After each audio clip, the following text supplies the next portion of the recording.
Imagine you're running a household. You earn money, you save some, you avoid debt when you can.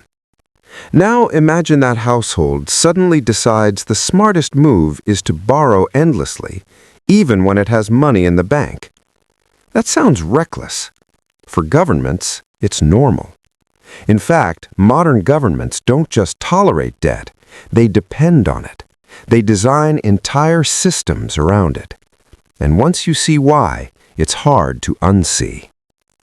This matters right now because government debt is exploding everywhere. Quietly, relentlessly. Numbers so large they stop feeling real. And yet markets barely blink. Politicians promise more spending. Central banks smile calmly. So the question isn't, why are governments in debt? The real question is, why do they prefer it? To understand that, we need to unlearn how personal finance works, because government money doesn't behave like your money. Let's start simple. When you save money, that money is removed from spending. It sits still, it's safe, but it's inactive. When a government saves money, something very different happens. It drains money from the economy. That sounds abstract, so picture this instead. Imagine a giant bathtub. Water flowing in is income. Water flowing out is spending. A household wants the water level to stay high, so it saves. A government wants the water moving. If the government saves too much, the water level drops everywhere else. Less spending, less business revenue, less hiring, less tax income. Savings at the government level can actually shrink the economy. Debt does the opposite. When a government borrows, it injects money into circulation without first taking it from someone else. That's the first reason governments like debt. Debt creates spending without immediate pain. But there's a deeper reason. Governments don't borrow like you borrow. When you borrow money, you owe it to someone who can say no next time. Governments borrow in their own currency. That's a quiet superpower. When a government issues debt, it creates a bond. That bond isn't just a loan, it's a financial product. Banks love it. Pension funds love it. Insurance companies love it. Central banks love it. Why? Because government debt is treated as risk-free. Not because governments never fail, but because the system assumes they can always pay by issuing more currency if needed. So government debt becomes the foundation of the entire financial system. It's collateral. It's a safe parking spot for trillions of dollars. It's the backbone of interest rates. If governments stopped issuing debt, markets would panic. There wouldn't be enough safe assets to hold global savings. Ironically, government debt keeps global finance stable. Now here's where it gets uncomfortable. People often say, we need to pay off the national debt, but paying it off would mean removing trillions of dollars from the system. That would collapse markets. Government debt isn't meant to be eliminated. It's meant to be rolled over forever. Old debt is replaced with new debt. Interest is paid with future borrowing. The system keeps moving. This isn't a bug, it's the design. And it gets stranger. Debt gives governments flexibility that savings never could.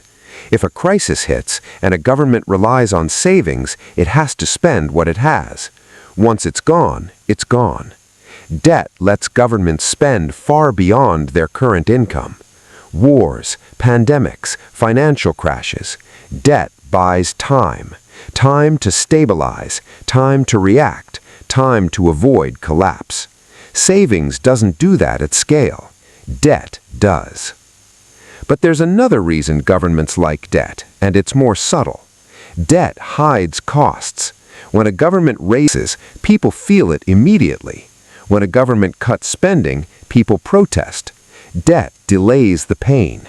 The cost is spread over decades, across future taxpayers, across inflation, across growth assumptions. It feels invisible. Politically, debt is quiet. Savings require discipline. Debt requires confidence. Modern governments choose confidence. Now let's talk about the math no one likes to say out loud. Debt only works if the economy grows. As long as the economy grows faster than the debt, everything looks fine. The debt becomes manageable. The ratios behave. Markets stay calm. This is why governments obsess with growth. Growth makes debt disappear relative to size. But growth isn't guaranteed, and this is where the irony kicks in. Governments borrow to stimulate growth. Growth justifies the borrowing.